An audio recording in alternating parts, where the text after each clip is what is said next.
sounds good. Oh yeah.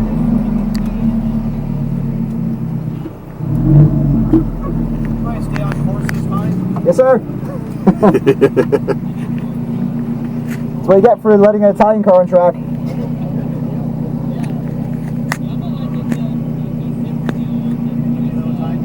Okay.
Incredible. Colin KC has a runtime of 44.445 minutes.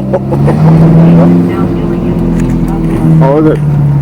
Felt pretty good. There's definitely some spots I need to clean up big time.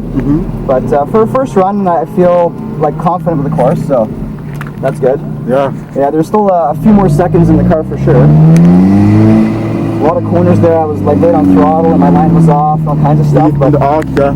But limiting the course, obviously.